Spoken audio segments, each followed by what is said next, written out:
Good evening students. आप सभी लोगों का एक बार फिर से श्योर एकेडमी के प्लेटफॉर्म पे बहुत बहुत स्वागत है और उम्मीद करता हूं कि आप सभी लोग ठीक ठाक होंगे और इस सर्दी के समय में भी जो है अपने अध्ययन से गर्माहट को लाए होंगे। वैसे भी मौसम आजकल बहुत ख़राब चल रहा है, तो घर में रहिए और खूब पढ़िए लिखिए। तो आज की क्लास में हम लोग आपको गांधीवादी राजनीति की शुरुआत करेंगे। आप जानते हैं कि 1915 से लेकर के 1947 का जो चरण है, राष्ट्रीय आंदोलन में गांधीवादी चरण के रूप में जाना जाता है ना। और इसमें आज के क्लास में हम लोग स्पेशली चर्चा करने वाले हैं कि गांधी जी के उदय का क्या पृष्ठभूमि रही है और उनकी जो विचारधारा रही है। आज की क्लास संक्षिप्त क्लास हम लोग इसको रखेंगे और ये पब्लिक क्लास भी रखेंगे, क्योंकि पब्लिक क्लास रखना इसलिए आवश्यक है क्योंकि आजकल सोशल मीडिया पे गांधी जी के प्रति जो विचारों के प्रति जो ज्ञान, अमृत ज्ञान बरस रहा है, तो कम से कम सही दिशा में लोग जाने समझें, है ना। तो फिलहाल आज की क्लास का जो टॉपिक है, किन किन बिंदुओं पे हम लोग चर्चा करना चाहेंगे, मेंस की दृष्टि से बहुत आवश्यक है। आपको बता दूं कि सबसे पहली बात तो हम लोग ये देखेंगे कि 1915 तक, यानी आप ये कह सकते हैं कि फर्स्ट वर्ल्ड वार 1915 में ही गांधी जी का एक तरह से सक्रिय रूप से योगदान आपको दिखाई देता है। वैसे प्रीलिम्स के पॉइंट ऑफ व्यू से जाने तो आप जानते ही हैं कि 1901 में सबसे पहले भारतीय राष्ट्रीय कांग्रेस के अधिवेशन में उन्होंने क्या कहते हैं कि भागीदारी की थी, और उसके बाद जो है 1899 से वो साउथ अफ्रीका में थे। वो एक अलग फेज है, कभी बताऊंगा, उसकी चर्चा करूंगा, है ना। तो कहने का मतलब ये है कि फर्स्ट वर्ल्ड वार से ही वो शुरुआत होता है। तो हम ये जरूर देखना चाहेंगे कि प्रथम विश्व युद्ध तक इंग्लैंड का या ब्रिटेन का क्या दृष्टिकोण था। जो अब तक राष्ट्रीय आंदोलन चल रहे थे उसमें ब्रिटेन में भारतीय राष्ट्रीय आंदोलन के प्रति, भारतीय राष्ट्रीय आंदोलन के प्रति क्या दृष्टिकोण था। अमूमन आप लोग इस बात को नहीं जानते हैं, आंदोलन के प्रति क्या दृष्टिकोण था। सीधे शुरुआत करते हैं गांधी जी के उदय की बात। तो हम लोग इस दृष्टिकोण को देखेंगे और याद रखिएगा, ये बहुत इंपॉर्टेंट सेक्शन है। यहाँ से सवाल आपको जीएस मेंस में या क्या कहते हैं कि ऑप्शनल मेंस में भी आएंगे और वो आपको कनेक्ट करेंगे। तो क्या दृष्टिकोण था, यानी जो अब तक उदारवादी, उग्र राष्ट्रवादी या क्रांतिकारी आंदोलन चला हुआ था और जो मांगे विभिन्न चरणों में रखी गई थी, तो ब्रिटेन के लोग क्या समझते थे, ये जानना बहुत आवश्यक है। उसके बाद हम लोग देखेंगे कि गांधी जी के जो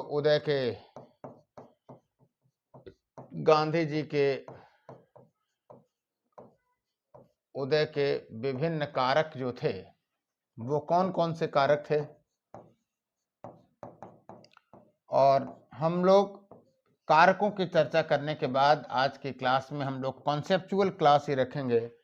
विचारधारा के, गांधीयन विचारधारा के कुछ तत्वों की बात करेंगे, विचारधारा के मूलभूत तत्वों की बात करेंगे, जो कि आगे चल करके विभिन्न आंदोलनों में असहयोग, सविनय, सत्याग्रह, इस सब में आपको दिखाई दिया, राइट। तो ये तीनों कड़ियां हैं, इन तीनों को जोड़ने का आज आपको प्रयास करेंगे। कॉन्सेप्चुअल क्लास है, बहुत लंबी क्लास नहीं है, छोटी क्लास है, लेकिन बहुत ही उपयोगी है। आप लोग इसे जोड़ने का प्रयास करिएगा। तो आइए हम लोग बात करते हैं, एक एक टॉपिक को लेते हैं। 10-10 मिनट की क्लास को, एक एक सेक्शन को हम लोग डिस्कस करते हैं। पहली बात यह कि ब्रिटेन में भारतीय राष्ट्रीय आंदोलन के प्रति क्या दृष्टिकोण रह चुका था 1915 तक की बात हम करेंगे, क्योंकि तब आप बेहतर ढंग से समझ पाएंगे कि ब्रिटेन में, यानी राष्ट्रीय आंदोलन के प्रति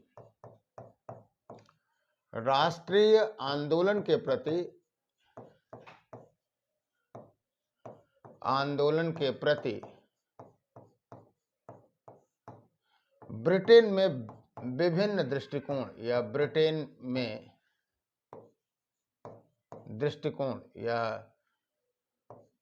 जो डिफरेंट विभिन्न दृष्टिकोण थे, कौन कौन से बातों पे चर्चा कर रही थी, हो रही थी, इनको जानने की जरूरत है। कौन कौन से विचारधारा का प्रभाव देखा गया, निष्कर्ष के रूप में जानने की जरूरत है। आप जानते हैं कि 1885 से ही उदारवादी चरण था, है ना। उसके बाद उग्र राष्ट्रवाद का चरण आया, फिर क्रांतिकारियों ने इंग्लैंड में भी प्रयास किया, और फिर होम रूल आंदोलन की भी बात फर्स्ट वर्ल्ड वार के दौरान ही 1916-17 में उठाई गई थी। तो इन सब का क्या प्रभाव था, आपको बताऊं कि एक विचारधारा के रूप में एक मुद्दा बहुत बड़ा चला था कि आयरलैंड की पद्धति के आधार पर हमको स्वशासन दे देना चाहिए, होम रूल दे देना चाहिए। तो होम रूल के प्रति आप जानते हैं कि होम रूल आंदोलन भी भारत में भी चलाया गया था, और हमने आपको बताया भी था कि औपनिवेशिक सत्ता में भागीदारी का मामला हो या स्वराज का मामला हो, कहीं न कहीं उससे मिलता जुलता ही मामला था। तो सवाल इस बात का है कि इतनी मांगों और इतने प्रयासों का ब्रिटिश जनमानस पे या ब्रिटिश बुद्धिजीवी वर्ग इसे किस रूप में देखता था। आपको बताऊं कि आपको जानबूझ करके आपको ये जान के हैरानी होगी कि जो आयरिश मॉडल का होम रूल विचार था, आयरिश मॉडल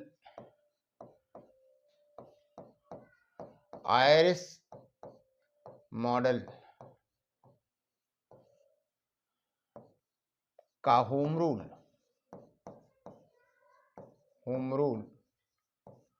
ब्रिटिश बुद्धिजीवियों के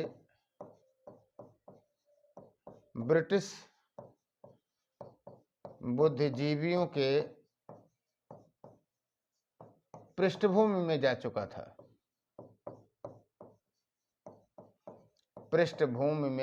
था, बहुत क्लियर से एक एक चीज को समझने की जरूरत है कि पृष्ठभूमि में जा चुका था,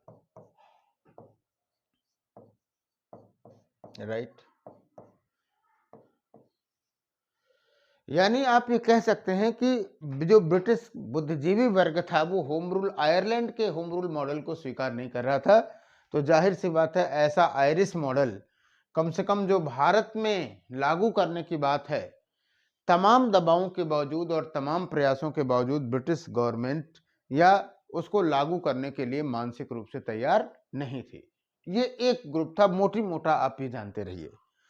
इसके अलावा आपको बताऊं कि कुछ अन्य भी ग्रुप थे और सबका प्रभाव कहीं न कहीं आपको दिखाई देगा। जैसे एक जो ग्रुप था वो आप था क्या कहते हैं कि जॉन ब्राइट का मैनचेस्टर ग्रुप, आप इसे कह सकते हैं, मैनचेस्टर ग्रुप था। और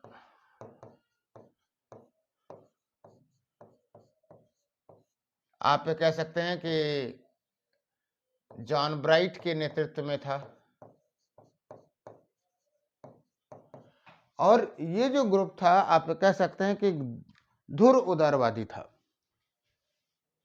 देखिए शब्द को हम क्या कहते हैं कि थोड़ा सा सोच समझ के प्रयोग कर रहे हैं। धुर उदारवादी चरण में भी आप कह सकते हैं कि ये ग्रुप जो था वो क्या था, अधिक मॉडरेट था, अधिक लिबरल था।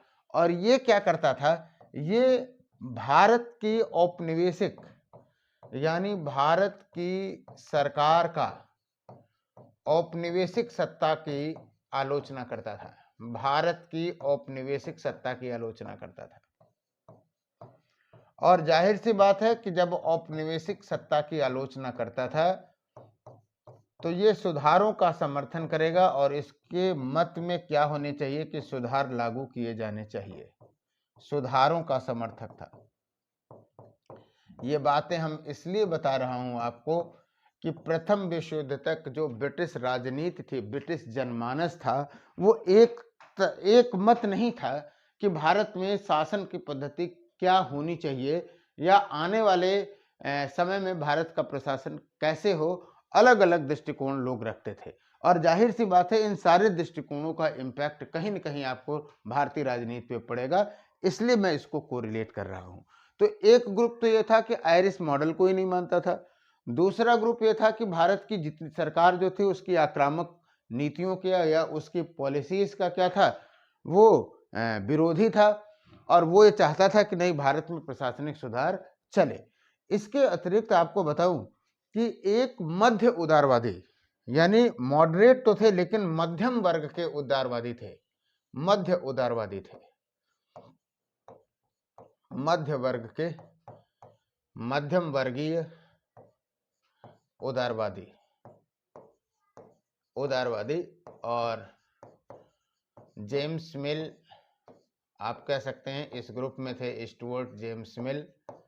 और इसी में आप मैकाले को भी जोड़ सकते हैं, मैकाले एंड बेंथम को भी जोड़ सकते हैं, ये इस श्लोक में थे। और इनका ये कहना था कि नहीं, भारत को में भारतीयों को स्वशासन दिया जाना चाहिए, भारतीयों को स्वशासन दिया जा सकता है बशर्ते दिया जा सकता है क्रमिक रूप से, क्रमिक रूप से दिया जा सकता है बशर्ते वे इसके लिए तैयार हों। यानी ये सीधे सीधे मानता है कि जो लोकतांत्रिक अधिकार हैं वो दिए तो जाने चाहिए, इसमें कोई दो राय नहीं है, लेकिन वो तभी दिए जा सकते हैं कि जब जनता इतनी समझदार हो उन अधिकारों का प्रयोग करना, है ना। यानी ये क्रमिक सक्सेसिव रूप से सुधारों को चाहते हैं, राइट। और एक वर्ग जो था इसी में आया, वो आया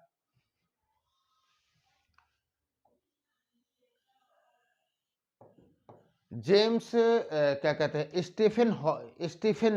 जेम्स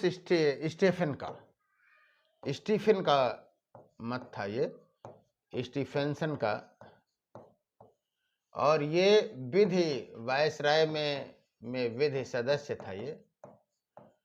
और इसने क्या किया कि वैचारिक स्तर पे आप देखें तो हॉब्स और प्लस जो जेम्स मिल था, यानी जो मिल और बेंथम का उदारवाद था, हॉब्स प्लस मिल और बेंथम, इनकी विचारधाराओं से इसने ये निष्कर्ष निकाला कि वास्तव में स्वतंत्रता का अधिकार दिया जाना चाहिए, स्वतंत्रता का अधिकार, लोकतांत्रिक अधिकार हुआ, स्वतंत्रता का अधिकार मिले, लेकिन शक्ति के बिना नहीं, शक्ति के केंद्रीकरण के बिना नहीं, शक्ति के केंद्रीकरण के बिना नहीं।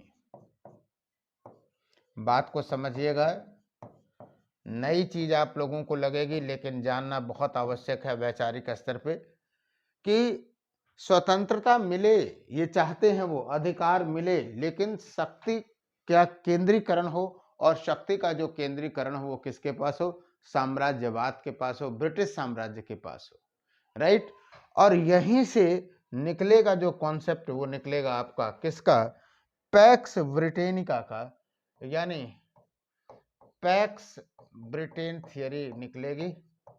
और पैक्स ब्रिटेन थियरी का मतलब हो गया कि ब्रिटिश साम्राज्य के हित सर्वोपरि हों, ब्रिटिश साम्राज्य के हित सर्वोपरि हों, और उसी के तहत ही जो है क्या कहते हैं कि आपको ये सुधार दिए जाए।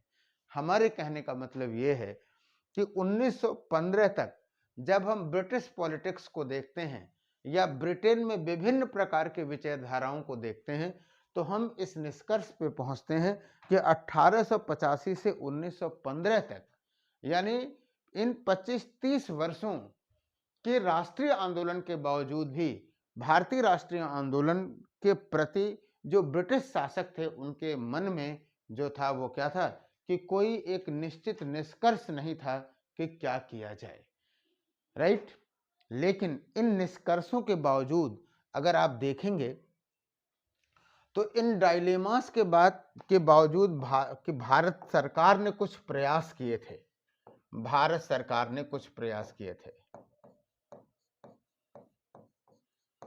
भारतीय सरकार के कुछ प्रयास थे, जैसे 1861 का अधिनियम, 1861 का अधिनियम, उसके बाद 1892 का अधिनियम। आगे चल कर के आपने देखा कि 1909 का भी अधिनियम लाया गया। अब आप सोच सकते हैं कि इन अधिनियमों के माध्यम से धीरे धीरे क्रमिक रूप से स्थानीय शासन, स्थानीय स्वशासन का विकास किया गया और साथ ही साथ विधायी संस्थाओं या लोकतांत्रिक संस्थाओं का विकास किया गया। भले ही वो सीमित रूप में था, लोकतांत्रिक संस्थाओं का विकास किया गया, राइट। और इसके पीछे अगर आप देखेंगे तो कारण क्या था कि जो लगातार दबाव था, है ना, दो कारण इसके ऊपर हैं। जो प्रयास किए जा रहे हैं दो कारणों की वजह से हैं। एक कारक तो ये है कि ब्रिटिश साम्राज्यवाद की आवश्यकताएं ऐसी थीं। इन अधिनियमों के माध्यम से भी उन्होंने वो सुधार लाने के प्रयास किए जिससे कि ब्रिटिश साम्राज्यवाद की पूर्ति जो है वो क्या रहे, हितों की पूर्ति होती रहे। और दूसरी बात ये कि भारतीयों ने जो राष्ट्रीय आंदोलन किया था उसका भी दबाव इनके ऊपर कहीं ना कहीं दिखता है। इसलिए इन डायलेमास के बावजूद इन आंदोलनों का प्रभाव इन मूल्यों पे हमको दिखाई देता है, राइट। ये मन स्थिति थी 1915 तक। किसकी? हम जब साम्राज्यवादी या ब्रिटिश चिंतन की बात करते हैं तो उस समय की बात थी। श्योर? कॉन्सेप्ट दिमाग में बैठा? कोई ऐसा कठिन बात हम नहीं बता रहे हैं, बशर्ते ये वो बात है जो किताबों में बहुत ज़्यादा डिस्कस नहीं है। हम यहाँ आंदोलनों की बात तो जरूर कर लेते हैं, लेकिन ब्रिटिश साम्राज्यवाद की मनोदशा को नहीं देखते हैं, तो यहाँ हमने उसको एनालाइज करने का प्रयास किया। अब आइए देखते हैं कि भारत में गांधी जी के उदय की क्या पृष्ठभूमि थी। यानी ये ब्रिटिश औपनिवेशिक सत्ता की स्थिति को देखने के साथ साथ हम ये देखें कि गांधी के उदय की पृष्ठभूमि क्या थी। ये आप लोग खूब देखते हैं, गांधी के उदय की पृष्ठभूमि। एक एक पॉइंट को देखते यहाँ पे चलें। गांधी जी के उदय की पृष्ठभूमि, फिर हम वैचारिक बातों को करेंगे। देखिए 1915 में अगर हम बात करें तो गांधी पे किसी भी आंदोलन के विचार, किसी भी विचार के प्रतिनिधित्व करने का कोई ठप्पा नहीं था, है ना, असफलता का ठप्पा नहीं लगा हुआ था। यानी कहने का मतलब हमारे क्या है कि देखिए उदारवादी विचारधारा, लिखने को हम भले यहाँ लिख लें लेकिन आप कह सकते हैं कि उदारवादी, उग्र राष्ट्रवादी और क्रांतिकारी। उदारवादी, उग्र राष्ट्रवादी और क्रांतिकारी,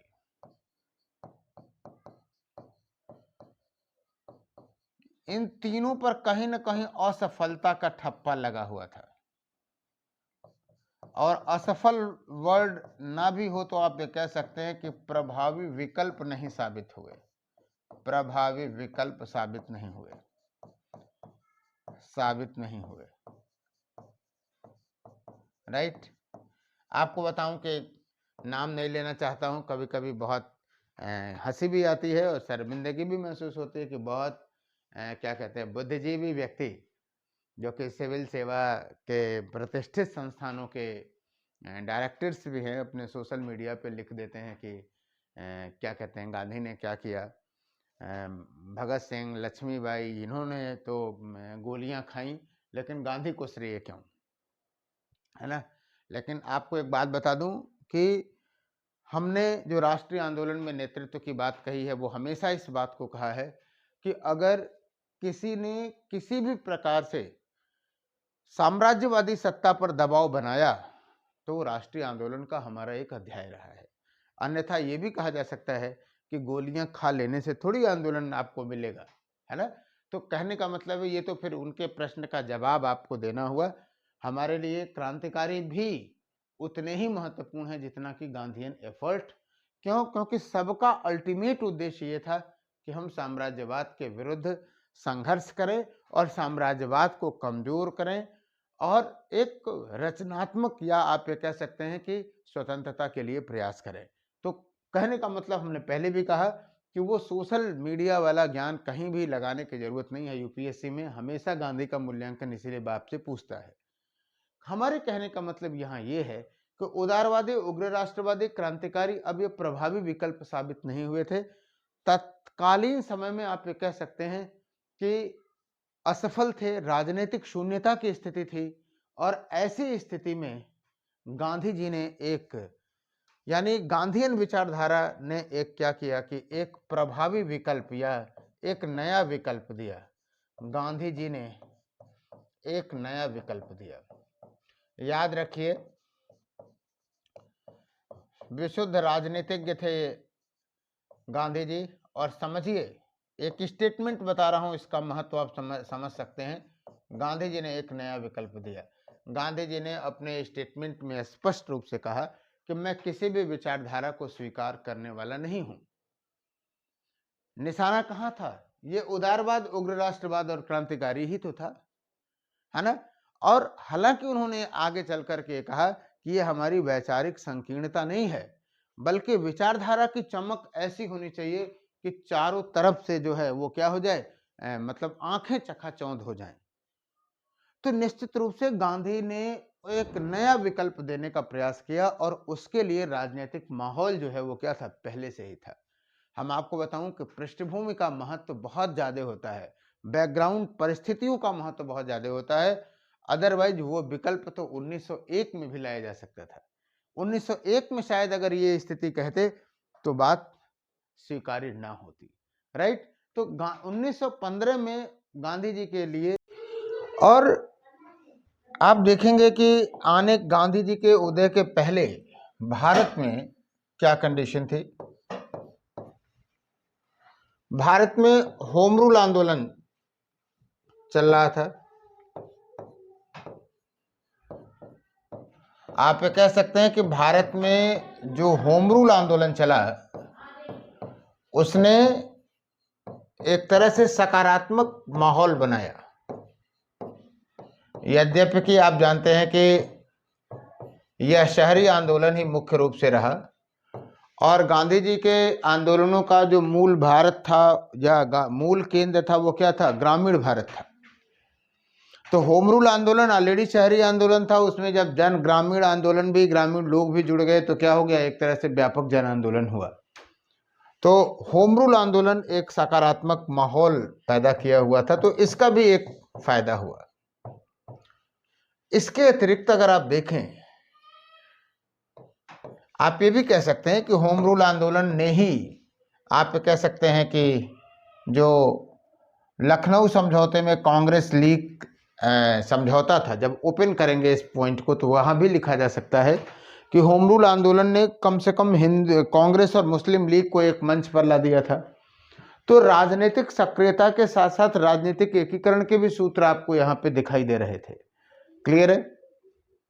अब आपको आते हैं कि दक्षिण अफ्रीका में अनुभव। आपको बताऊं कि दक्षिण अफ्रीका का जो समाज था वो भी एक तरह से भारतीय समाज की तरह से ही था, विविधता था, डाइवर्सिफाइड था। गोरा काला के साथ साथ वहां जाति और नस्ली विभाजन भी थे। भारतीय समाज भी लगभग वैसा था, कमोबेश वैसा था। और आप जानते हैं कि गांधी जी दादा अब्दुल्ला एंड सन्स का मुकदमा देखने 1899 में गए थे, और फिर वहां की परिस्थितियां ऐसी हुई कि वहां की राजनीति में उन्होंने भागीदारी किया, और सत्याग्रह, सविनय अवज्ञा जैसी अवधारणाएं जो हैं, या क्या कहते हैं कि जो राजनीतिक वो था, संघर्ष के जो तरीके थे, उनका उन्होंने सफलतापूर्वक क्या किया कि प्रयोग किया। इसका परिणाम क्या हुआ कि गांधी भारत में आने से पहले ही एक अंतर्राष्ट्रीय व्यक्तित्व बन गए। गांधी जी एक अंतर्राष्ट्रीय व्यक्तित्व बने, और इस अंतर्राष्ट्रीय व्यक्तित्व को बनाने में आपको बताऊं कि जो दक्षिण अफ्रीकी राजनीति का तो जो था वो था ही, भारत में भी ये एक तरह से प्रचार प्रसार किया गया। खास करके जो उनके राजनीतिक गुरु थे, गोखले थे, उनको ये लगता था कि भारत में सभी समस्याओं का जो समाधान है वो गांधी जी के पास होगा, है ना।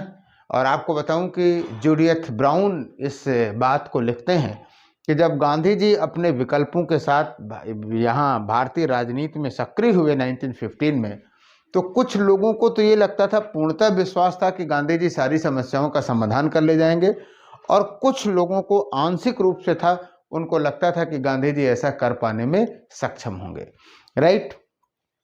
तो निश्चित रूप से दक्षिण अफ्रीकी अनुभव होना, उनके अंतर्राष्ट्रीय व्यक्तित्व का होना, ये एक ऐसा मुद्दा था जिसने गांधी जी के महत्व को या गांधी जी के उदय को क्या किया कि भारतीय राजनीति में संभव बनाया। एक चीज और भी बात कहूंगा, यहाँ पे ध्यान देने की जरूरत है, खास करके असहयोग आंदोलन के दौरान की बात हम करेंगे कि जो प्रथम विश्व युद्ध के दौरान या प्रथम विश्व युद्ध के पश्चात, इस टॉपिक को हम लोग अलग से भी पढ़ेंगे, दो विश्व युद्धों के बीच की अर्थव्यवस्था वाले टॉपिक में पढ़ेंगे, लेकिन प्रथम विश्व युद्ध के जो पश्चात क्या हुआ, भारत में आप देखेंगे कि विभिन्न प्रकार के आर्थिक तनाव हुए, और उन आर्थिक तनावों की वजह से सामाजिक समीकरण जो है वो क्या हुए, क्या कहते हैं, बिगड़े या बने, है ना, बने और बिगड़े दोनों आप कह सकते हैं।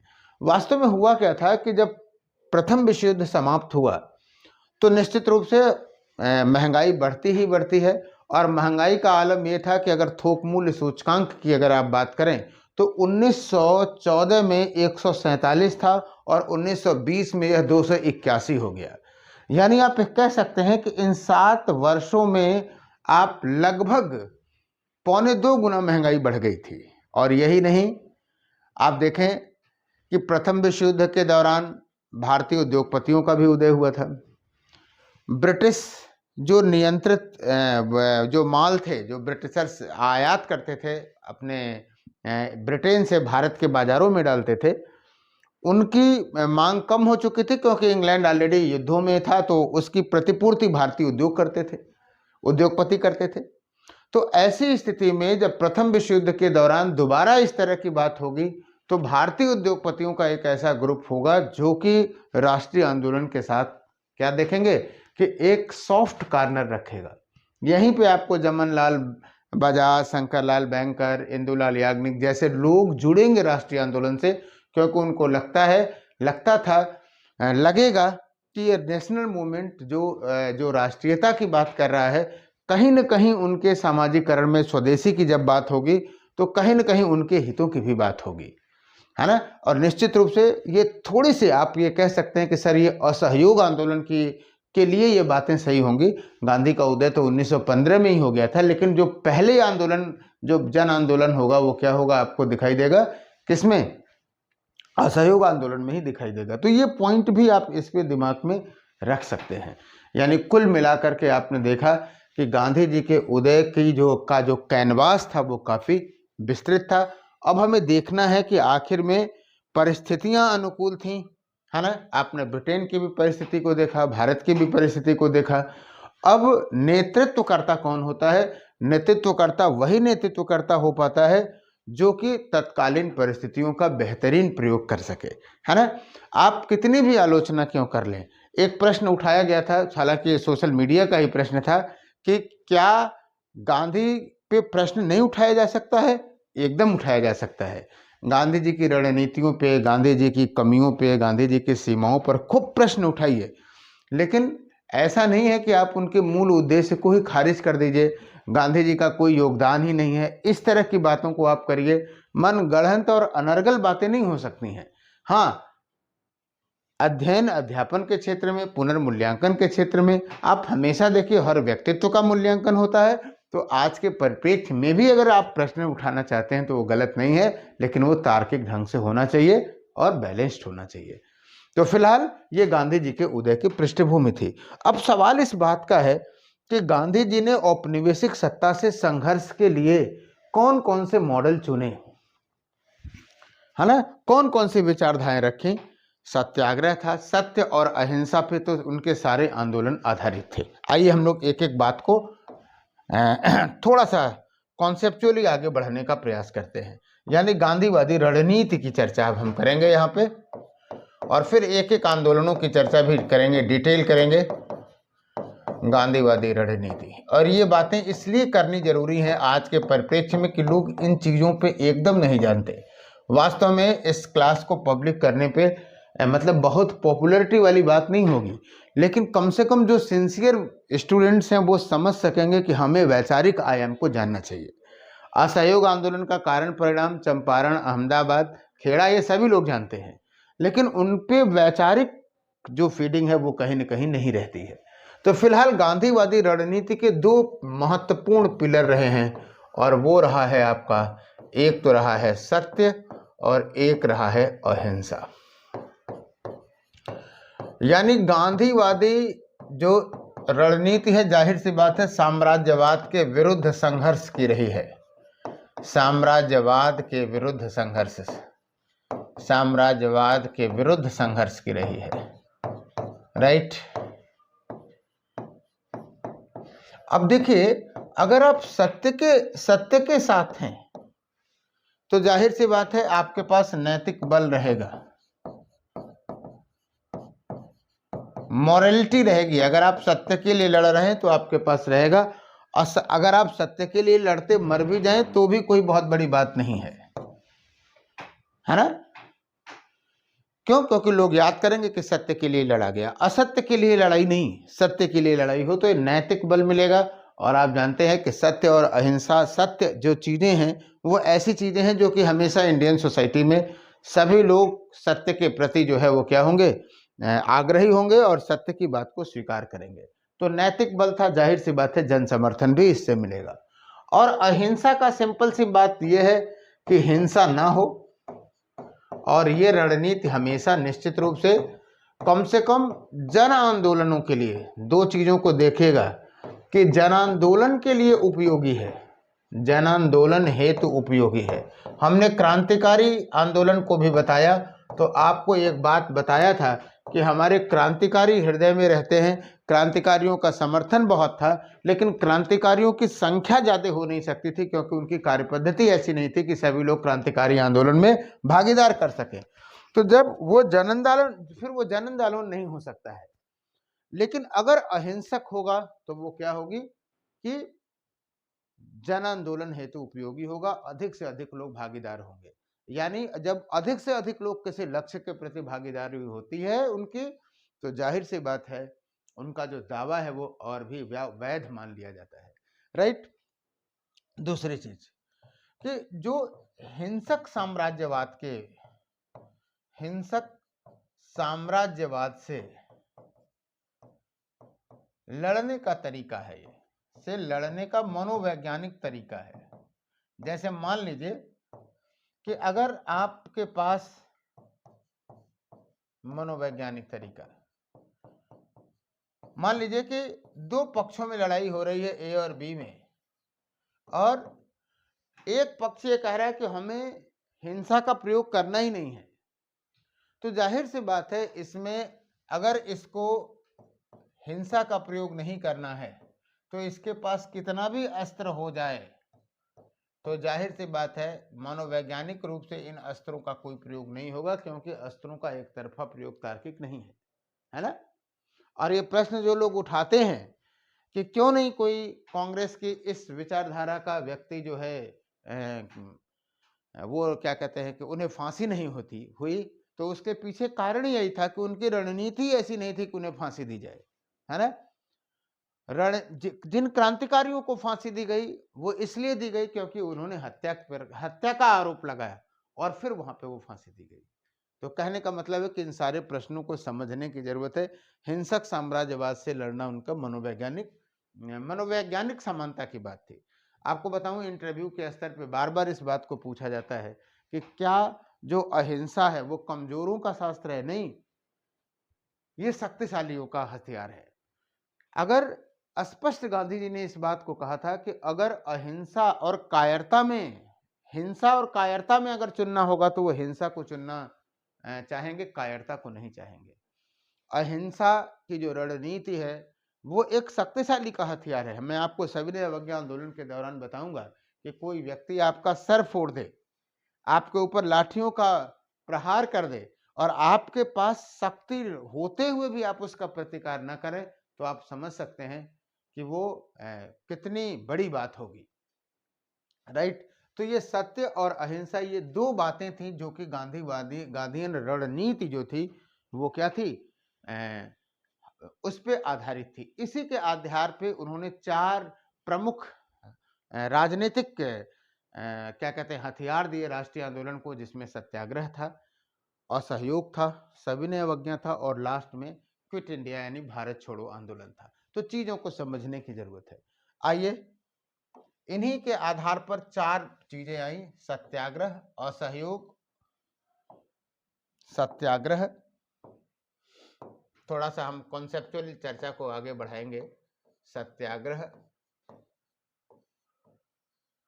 असहयोग और सविनय अवज्ञा, असहयोग और सविनय अवज्ञा। तो असहयोग और सविनय अवज्ञा और भारत छोड़ो को हम लोग जब आंदोलन पढ़ेंगे तो कॉन्सेप्चुअली बताएंगे कि इसका क्या अर्थ है। सविनय अवज्ञा, आज हम चर्चा सत्याग्रह की करेंगे और इसी के साथ क्लास को भी समाप्त करेंगे। सविनय अवज्ञा और भारत छोड़ो, सविनय अवज्ञा और भारत छोड़ो, क्विट इंडिया। तो आज हमारी चर्चा सत्याग्रह पे होगी, लेकिन वास्तव में सत्याग्रह, असहयोग, सविनय अवज्ञा और भारत छोड़ो, ये चार हथियार दिए और इन चारों का जो आधार था वो क्या था, सत्य और अहिंसा।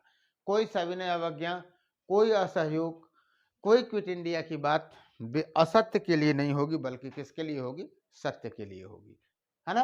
और उसका जो मार्ग होगा वो क्या होगा, अहिंसा का होगा। तो आइए आज जो है हम पढ़ते हैं सत्याग्रह की बात को करते हैं। वास्तव में सत्याग्रह जो है, सत्याग्रह वर्ड का मतलब है सामान्य सी अगर आप बात करें तो सत्य के प्रति आग्रह है ना। लेकिन इतने से काम नहीं बनेगा, कुछ बातें और भी समझिए और तत्कालीन सत्याग्रह को कैसे संघर्ष के विरुद्ध रणनीति के रूप में, संघर्ष के विरुद्ध संघर्ष हेतु कैसे साधन बना, इनको भी जानने की जरूरत है। और वैकल्पिक साधन उस समय में अन्य क्या थे, इनको भी जानने की जरूरत है। आपको बताऊं कि सत्याग्रह जो शब्द आया, एक प्रतियोगिता भी आश्रम में कराई गई कि हम इस प्रकार के रणनीति के लिए जो कि सत्य और अहिंसा पे आधारित हो, है ना, जिसमें ऐसी ऐसी स्थिति हो। अगर आपको बताऊं कि सत्याग्रह में कहा जाता है कि विरोधियों के प्रति आदर्श है, ये विरोधियों के प्रति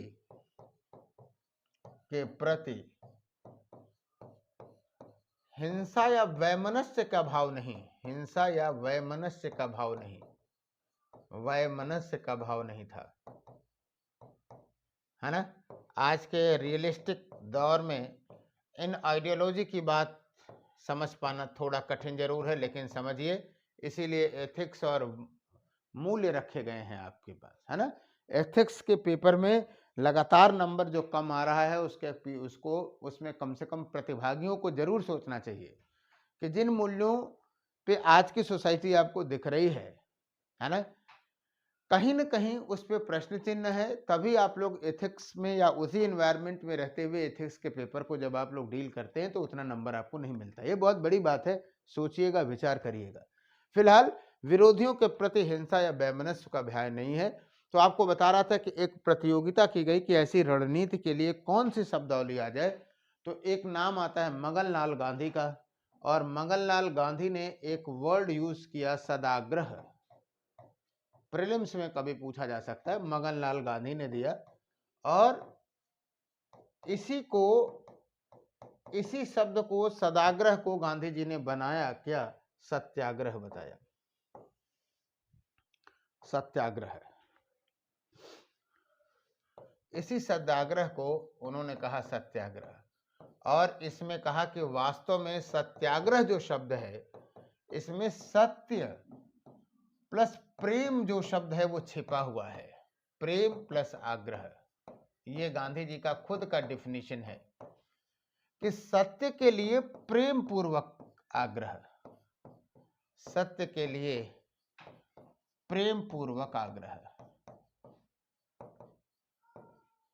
यानी अगर कई बार व्यक्ति सत्य नहीं जानता है तो आप सच्चाई का उनके सामने आप प्रेम पूर्वक रखिए। आग्रह वर्ड ही प्रेम पूर्वक है, आग्रह दबाव की वस्तु है ही नहीं, कि आप सच्चाई रखिए। और आप देखेंगे गांधी जी के आंदोलनों में गांधी जी कभी ऐसे कूद नहीं जाते थे, बल्कि जब तक पूरी मामले की सच्चाई जान नहीं लेते थे तब तक वो आंदोलन का समर्थन नहीं करते थे या आंदोलन नहीं करते थे। तो सत्याग्रह का मतलब ये था कि सत्य के प्रति प्रेम पूर्वक आग्रह किया जाए, है ना। और आपको एक बात बता दूं कि जो कैसे रणनीति बनी, आपको बताऊं कि उस समय एक वर्ड यूज होता है पैसिव रेजिस्टेंस। बहुत सारे लोग सत्याग्रह को कहते हैं कि निष्क्रिय प्रतिरोध कहते हैं। निष्क्रिय प्रतिरोध एक टर्मिनोलॉजी आती है, निष्क्रिय प्रतिरोध यानी पैसिव रेजिस्टेंस की। एकदम कॉन्सेप्चुअली समझ लीजिए।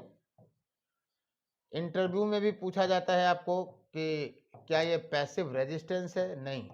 तो पहली बात तो निष्क्रिय प्रतिरोध समझिए क्या है।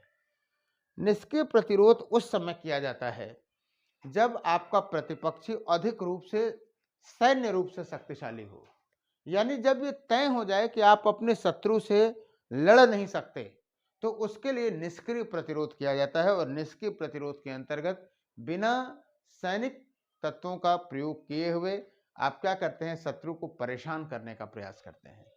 आपको बताऊं, इंग्लैंड में पैसिव रेजिस्टेंस हुआ, खास करके महिला संबंधी अधिकारों की पुनर्स्थापना के लिए इंग्लैंड में महिलाओं ने जो रणनीति अपनाई वो पैसिव रेजिस्टेंस के अंतर्गत आती है।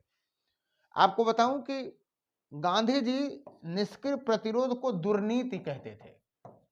दुर्नीति कहते थे कि ये अच्छी नीति नहीं है, बल्कि उन्होंने इसके लिए सत्याग्रह कहा कि सत्याग्रह एक अधिक पॉजिटिव पॉलिसी है ना। और उन्होंने बताया कि सत्याग्रह आत्मबल पे है, सत्य पे आधारित है और अहिंसा पर आधारित है, ये पैसिव रेजिस्टेंस की पॉलिसी नहीं है। एक बात और भी हम सैद्धांतिक स्तर पे आए तो बताते हैं आपको, वास्तव में अन्याय के विरुद्ध संघर्ष सदैव एक परंपरा रही है।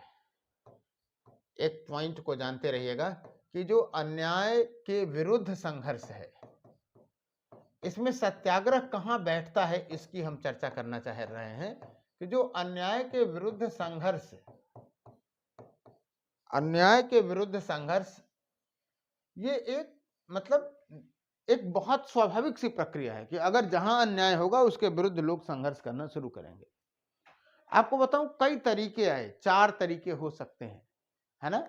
और ये सोसाइटी के द्वारा समय समय पर किए गए हैं। जैसे कि अन्याय मतलब कहीं बुराई है अगर या अन्याय है, तो अन्याय के विरुद्ध, अन्याय या बुराई के बदले अधिक बुराई,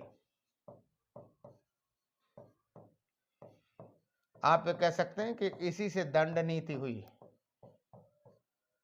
टिट फॉर टैट। बहुत सारे जगहों पे ऐसी आप देख सकते हैं कि मालूम हुआ कि अगर आपने अरब देशों में, अरबिक कंट्रीज में, है ना, कि अगर मालूम हुआ कि आपने छेड़खानी की तो आपको ईंटें पत्थर मार मार के मार दिया जाएगा। तो आप कम से कम दुनिया जानेगी, सोसाइटी के लोग जानेंगे कि अगर आपने बुरा किया तो आपके साथ और भी अधिक बुरा हो जाएगा, है ना। तो और भी अधिक बुरा करने से ये अधिकतम दंड की नीति का एक फॉलो अप किया गया। एक तरीका ये भी है अन्याय रोकने के लिए, राइट। दूसरा तरीका ये है कि बुराई के विरुद्ध समान बुराई, पहले दूसरे में कोई अंतर नहीं है। अन्याय अधिक बुराई हो गई और इसमें अगर बुराई है तो आप ये कह सकते हैं कि समान बुराई। और समान बुराई का कॉन्सेप्ट ये है कि ऐसे लोगों को उचित दंड दिया जाए, अधिक दंड न दिया जाए, तो जैसा किया करें वो वैसा ही किया जाए, राइट। और एक तरीका ये है कि बुराई के बदले भलाई। अगर बुराई कोई कर रहा है तो बुराई को बुराई से नहीं जीता जा सकता है, बल्कि भलाई से जीता जा सकता है। और इसी भलाई को जीतने के लिए इस पे आप कह सकते हैं कि ये ईसा मसीह का था, गांधी का था, सुकरात का था। इन लोगों का जो संघर्ष है वह बुराई के बदले भलाई का रहा है। और इसी में आप ये कह सकते हैं कि एक और भी है, वो ये है कि बुराई की अपेक्षा कर लिया जाए, उपेक्षा की जाए, बुराई की उपेक्षा की जाए। विनोबा भावे जैसे लोग हैं। और जो सत्याग्रह की नीति है वो इसी नीति पर आधारित है कि अगर कोई बुरा करता है तो भी उसके साथ भला किया जाए, उसके प्रति प्रेम पूर्वक आग्रह किया जाए, एक जन समर्थन बनाया जाए, दबाव उस पर धीरे बनाया जाए, और फिर अंततः वो व्यक्ति जो होगा वो क्या होगा कि उसको समझेगा और सही निर्णय लेगा। Right, sure. तो फिलहाल आप लोग गांधीवादी रणनीतियों को समझे होंगे, वैचारिकी को समझे होंगे, खास करके आज के परिप्रेक्ष्य में। अगली क्लास में हम लोग विभिन्न सत्याग्रहों की चर्चा करेंगे। राइट, और फिर असहयोग की, फिर सविनय अवज्ञा की। तो बहुत बहुत धन्यवाद। Thank you.